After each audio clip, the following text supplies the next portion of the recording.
возникновения города у нас принято считать 859 год. Но дата это, конечно же, условная, потому что Новгород формировался постепенно. И вот в 9 веке Новгорода, вот на этом месте, где мы сейчас находимся, его еще не было. А вот историческим предшественником города было наше знаменитое Рюриково городище. Это такой небольшой холм, буквально в 2 километрах от современного центра. Было тесно жить на этом холме. Ну, где-то лет через 100 они перенесли город ниже по течению реки. И таким образом возник новый город Новгород, в котором мы. И вот несколько лет назад, после реставрации, ей вернули первоначальный облик, который она имела при Иване Грозном, но все равно по старинке, по привычке мы называем это Туга. И вот с правой стороны, посмотрите, украшает эту улицу церковь Федора Стратилата. Ой, простите, с левой стороны, да, церковь Федора Стратилата на Ручью, 1360 год. Ну вот, несмотря на простые формы храма, он выглядит таким ажурным благодаря обилию декора и трехлопастным завершением фасадов. Церковь новгородской святыни, иконы Божьей Матери Знамения, которая вот до строительства этого собора находилась в церкви Спаса Преображения на Ильине улице. И вот эту церковь мы можем видеть с вами с левой стороны. Церковь была построена в 1374 году, а вот жителями одной улицы.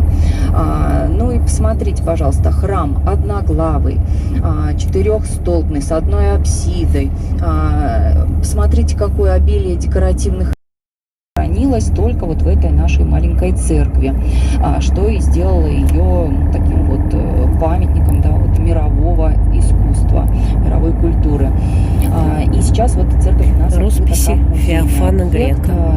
К сожалению, сохранилось только 15% росписи. Фрески пострадали и от пожаров, и от исторических событий, но даже эти 15% позволяют оценить как общий замысел ансамбля, так и неповторимую манеру Феофана. Ну а мы с вами движемся по улице Ильина. На этой улице находилась церковь в честь пророка Ильи, отсюда и название, но церковь до наших дней не сохранилась. И вот здесь мы с вами можем увидеть Новгород довоенный. Вот справа и слева мы видим с вами постройки 19-го, начала 20 века. Это и купеческие особняки, дома дворян, и гимназии. Вот с правой стороны, например, видите, розовое здание, здание женской Николаевской гимназии. Она была основана в 1765 году. Это одно из первых образовательных учреждений не только в Новгороде, но и в России. Ну и сейчас она также используется по назначению, является вот тоже образовательным учреждением. А вот и утренняя экскурсия. Вот здесь мы ходили ночью. Этого ничего не было видно. Вообще, конечно, красота. И вон там прям безумное количество церквей. Вон та старинная, которую мы проезжали. И здесь прям со всех сторон.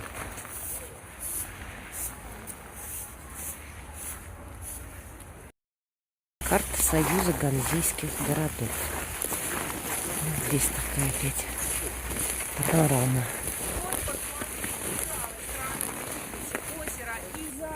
Один из первых. Ну и вот это весьма непростит. На кого своему князю, когда он вернулся, он пытается загладить вину, вот это свой побег, предательство. Церковь жен мироносец.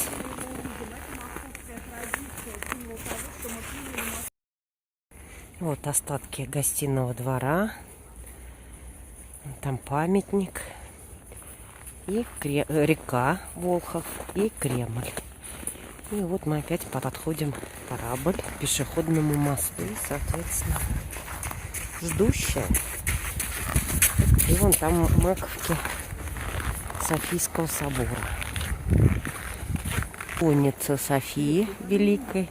Старинные колокола стоят внизу, а наверху висят действующие, но копии. Мы попытаемся погреться в Святой Софии. На улице все так же -20. Данная церквушечка. И вот вход в Святую Софию.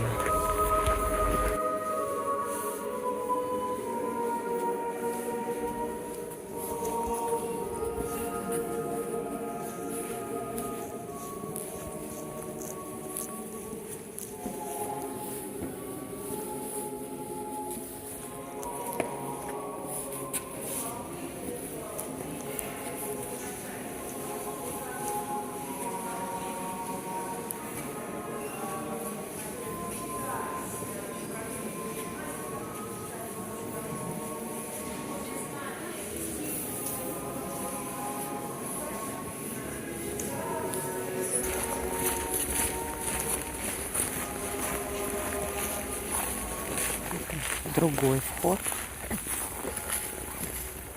София построена в 1045 году. Чуть-чуть попозже, чем София Киевская. А третий был храм Святой Софии в Полоцке. Это сейчас Белоруссия. Тысячелетию крещения Руси. Вот. Как же я не догадалась ночью. Да, памятнику уже 150 лет практически. И на нем 130 фигур. Это визитная карточка. И вот с этой стороны Кремль окружает ров. А ров, естественно, используют детки для катания. Вот. Посетили детинец, Кремль. Мы молодцы. Продержались всю экскурсию. Ну и вознаграждение за экстремальную экскурсию. Заключительное мероприятие, посещение кофейни «Кофемолка». Мы такой видели уже в Старой Руссе. И мы прощаемся с этим городом. Город шикарный, город хороший. Приезжать сюда нужно минимум на 3 дня. В хорошую погоду и гулять, гулять, гулять. Смотреть фрески, посещать церкви, музеи, парки, набережные. И мы отправляемся домой. Все, путешествуйте.